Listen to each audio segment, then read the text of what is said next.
எல்லா தெய்வங்களுக்கும் ஒரே பூ யாரு?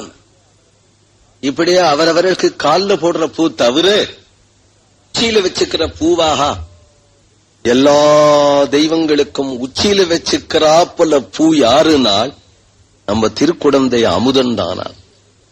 இந்த அமுதனை எல்லா தெய்வங்களும் தங்களுடைய உச்சியில வச்சிருக்கிறார்கள். அமரர் சென்னி பூவினை புகழும் தொண்டர், அவனையே புகழ ஆசைப்படுகின்ற தொண்டர்கள் என் சொல்லி புகழ்வர் தாமே என்று தான் சொல்லி பார்க்கிறார். என்னன்னு சொல்லி புகழறது?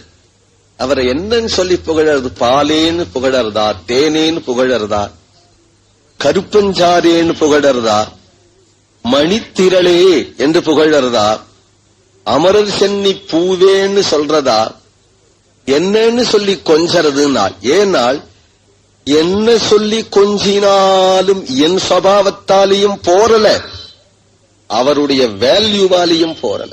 அவருடைய மதிப்பை எடுத்துட்டோமானால் அவர் மதிப்புக்கு நீ சகஸ்ர நாமம் சொன்னாலும் போறார், லட்ச நாமம் கோடி சொன்னாலும் அவருடைய மதிப்புக்கு போறார். என் ஆசைக்கும் ஏதோ மணியே பொன்னே மரகதமே அப்படின்னு சொல்லிட்டதுனால என் ஆசையும் அடங்காதுங்கிறதுனாலே ஆசை அடங்காதவர்கள் தொண்டர்கள். எவ்வளவு புகழ்ந்தாலும் தாங்கும் வைபவம் உடையவன் எம்பெருமான். அப்போ அவருக்காச்சு எனக்காச்சு 1000 பிரபந்தம் பாடினாலும் என் ஆசை தீராதுன்னு அர்த்தம். மூவரில் முதல்வனாய ஒருவனை உலகம் கொண்ட கோவினேயே குடந்தை மேய குருமணி திரளேகி இன்பப்பாவினை பச்சை தேனை பைம்பொன்னை அமரர் சென்னி பூவினை புகழும் தொண்டர் எங்கு சொல்லி புகழ்வர்தாமே. இம்மையை மறுமை தன்னை எமக்கு வீடாக நின்றேக மெய்மையை விரிந்த சோலை வியன் திருவரங்கம் மேய செம்மையை கருமை தன்னை திருமலை ஒருமையானே தன்மையை நினைவாறு என்றும் தலைமிசை மண்ணுவாரேகே.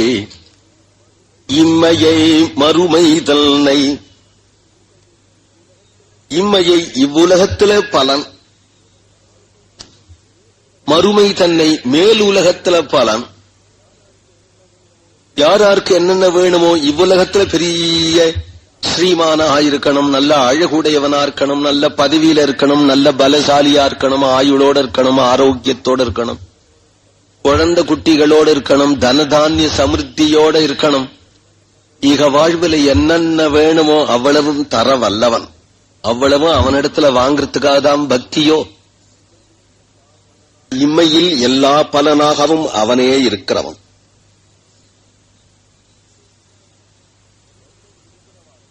மறுமை விரும்புகிறவாளுக்கு, இம்மையை விரும்புகிறவர்களுக்கு இகலோக சௌக்கியமா இருக்கிறவன்.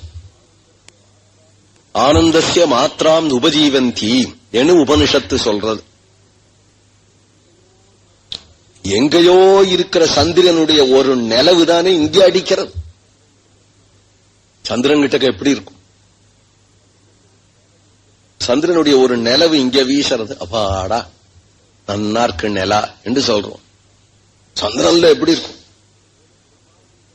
அதுபோல பிரம்மானந்தத்தினுடைய ஒரு திவிலை தான் இந்த உலகத்துல நான் அனுபவிக்கிற இன்பம்ங்கிறார். இந்த இன்பம் பிரம்மா வரையிலும்,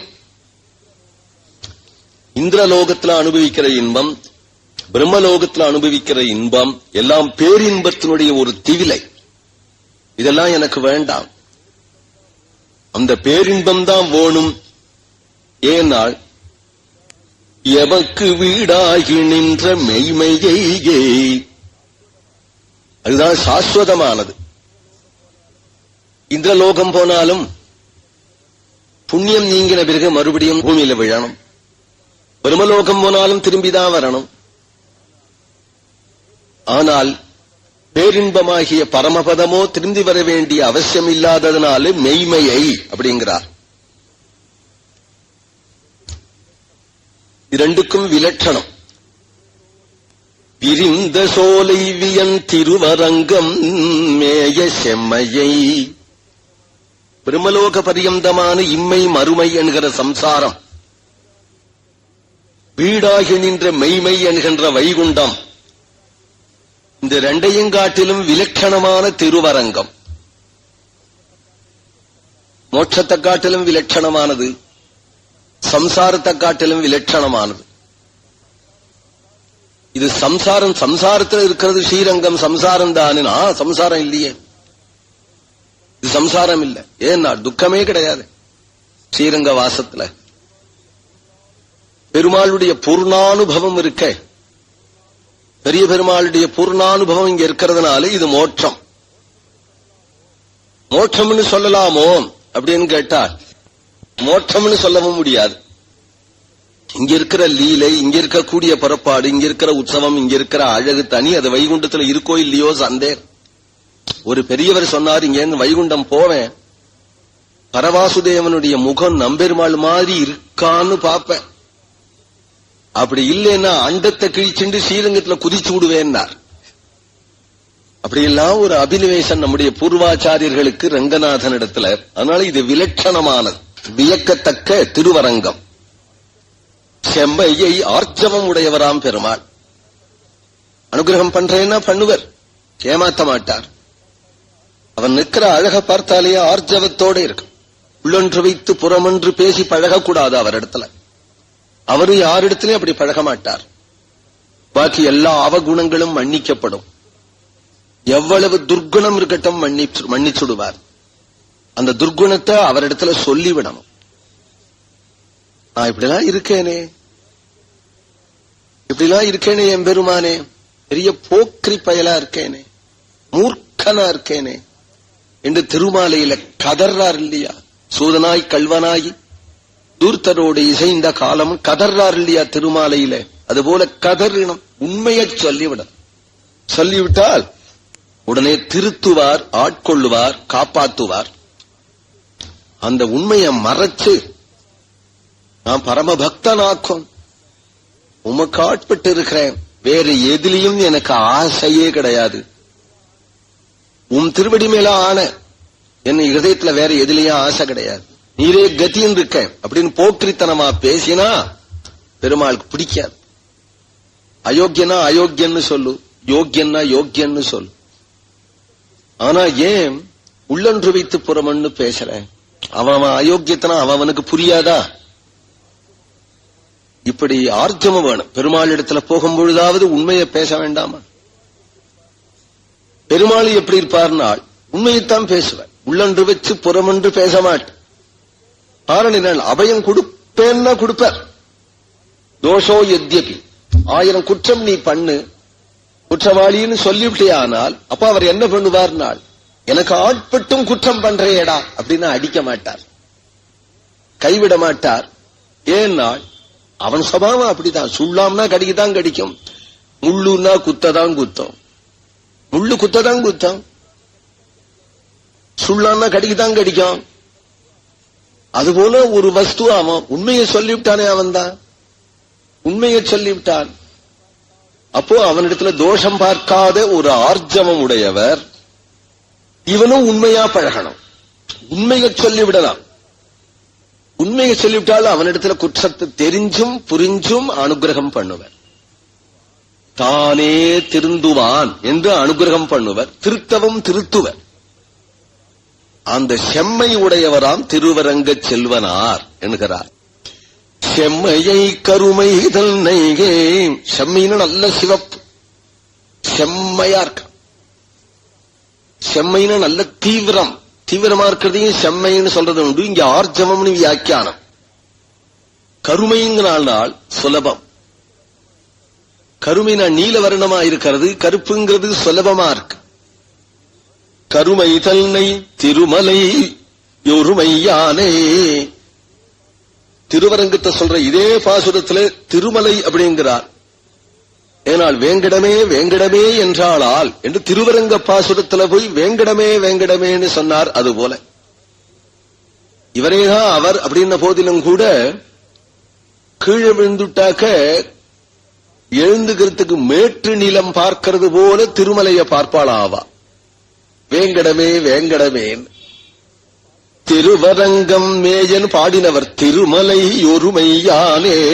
திருமலையில் இருக்கக்கூடிய எம்பெருமான் ஏனால் ஒருமையானே, ஒருமை உடையவன். ஒருமைங்கிறது சகிப்புத்தன்மை. பக்தர்கள் எவ்வளவு சகிக்க முடியாத காரியத்தை செய்தாலும் கூட சகிச்சென்றிருக்கிறதா அர்ச்சாவதாரம். இந்த அர்ச்சாவதாரத்திலையும் சகிப்புத்தன்மை உடையவர் திருமலை எம்பெருமான். ஏனால் இருக்கிற அபசாரங்கள்லாம் இன்னைக்கும் அங்கதானே நடக்கிறது. அவ்வளவு அபசாரங்களும் லௌகீகமாக எவ்வளவு அபசாரங்கள் பெருமாளை போட்டு விற்கிறாளே அங்க.